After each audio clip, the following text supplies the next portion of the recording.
ये सब भी आपसे मतलब पूरी उसकी हिस्ट्री ट्रैक डाउन कर लेते हैं? एग्जैक्टली ये तो है ही। डैफ का मतलब है डिटेल्ड हुँ। Application form. और अगर आप उस इंटरव्यू को देखें तो उस इंटरव्यू का जी। सिलेबस, हम लोग तो हमेशा कहते हैं कि सिलेबस दरअसल आपका डैफ ही आपका सिलेबस है। आपने पहले कुछ जानकारियां घोषित की हैं और उन जानकारियों को ज़ाहिर है कि बोर्ड को दिया गया है, और बोर्ड उसके आधार पर रोजमर्रा की चीज़ों के साथ या समसामयिक चीज़ों के साथ उन्हें जोड़कर आपसे सवाल पूछ रहा है, जो जी। जिसका उनको बिल्कुल हक है। यहाँ पे कई रोचक चीज़ें होती हैं। कभी कभी डैफ में कैसी गलतियाँ होती हैं इसका अनुमान लगाइए। मैं नाम नहीं लूँगा परीक्षार्थी का, लेकिन अभी हाल के कैंडिडेट इंटरव्यूज़ में, यूपीएससी इंटरव्यूज़ में हमारे पास एक डैफ आता है, और डैफ जैसा का है डिटेल्ड एप्लीकेशन फॉर्म है। उसमें ओबीसी या ईडब्ल्यूएस वाले विद्यार्थी ये तक लिखते हैं कि उनके कितने भाई बहन हैं, कितनी आमदनी है।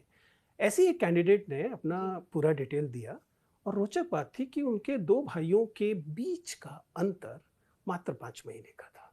अब आप समझ सकते हैं कि किसी हम जैसे बोर्ड मेंबर के लिए बड़ा रोचक सवाल था हुँ। कि ऐसा कैसे हुआ। हम लोग जो कल्पनाएं कर रहे थे बोर्ड मेंबर होने के नाते, जब हम लोगों ने आपस में डिस्कस करना शुरू हुआ कैंडिडेट के आने से पहले, ये कैसे संभव है। जरूर है, संभव है उनके पिता ने 2 विवाह किए हों, वरना 2 संतानों के बीच पाँच जी। महीने का अंतर कैसे हो सकता है, या इसी किस्म की बातें। बाद में जब हम लोगों ने फीडबैक के दौरान उनसे पूछा कि ऐसा क्यों है, तो उन्होंने बताया कि इनमें से एक भाई की डेट ऑफ बर्थ गलत लिख दी गई है।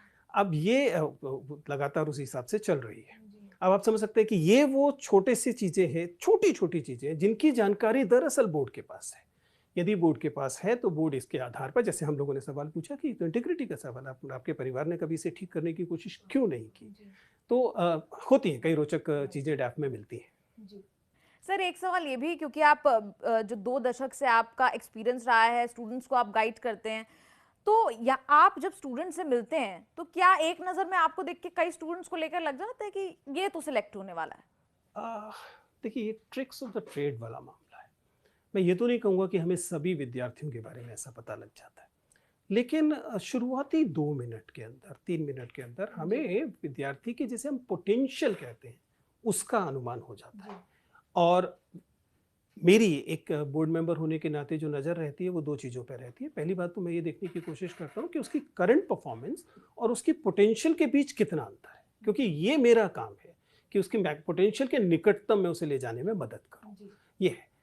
तो मैं मान के चल रहा हूँ कि वहाँ भी बोर्ड को लगभग देखते ही अनुमान हो जाता है। इसलिए आप पाएँगे कि बहुत ज़्यादा एवरेज मार्किंग भी होती है। 140 जी। से 150, 55, 160 के बीच में सबसे ज़्यादा कैंडिडेट देखने को मिलते हैं। 165 से ऊपर कम होने शुरू हो जाते हैं, और उसके बाद हम पाते हैं कि 200 के ऊपर तो बहुत ही कम होते हैं। तो बोर्ड को भी अनुमान तो रहता है। जी। एक अनुमान रहता है कि लेकिन ऐसा नहीं कि इसकी फर्स्ट रैंक आएगी या नहीं, आ सकती है ये तो या इसलिए भी टॉप 10 संभव नहीं। रैंकर्स में। ये तो इसलिए भी संभव नहीं है कि हमें ये नहीं पता कि उसके मेंस में नंबर कितने हैं। और यहाँ जी। ये एक महत्वपूर्ण चीज़ है जो मैं चाहता हूँ कि सभी कैंडिडेट्स या आपके दर्शक समझें इस बात को, कि इंटरव्यू का वेटेज केवल 275 अंक है। जी। यानी अगर आपने मेंस में बहुत अच्छा किया है, तो आपको इंटरव्यू की कॉल हो गई है।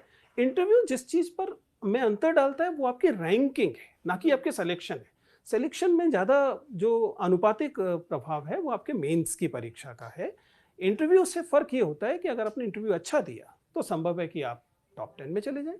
अगर आपका इंटरव्यू औसत रहा, तब भी हो सकता है कि आपका चयन हो जाए। जी। ये भी हो सकता है आपको सर्विस थोड़ी ऐसी मिले जो आपकी वरीयता सूची में नीचे थी। जी। अच्छा इसके अलावा स्टूडेंट्स आपके सामने आते हैं, आप उन्हें गाइड करते हैं। कई बार आप बताते हैं उन्हें क्योंकि मैंने आपकी जो वीडियोज़ देखी हैं उसमें मैंने देखा है कई बार आप कहते हैं कि कोट ऐसे नहीं, ऐसे पहन लेना चाहिए या आप अगर इस तरह बैठते तो सहज लगता ज़्यादा। ये निधि एक महत्वपूर्ण पक्ष है। देखिए हम लोग अंततः क्या कर रहे हैं?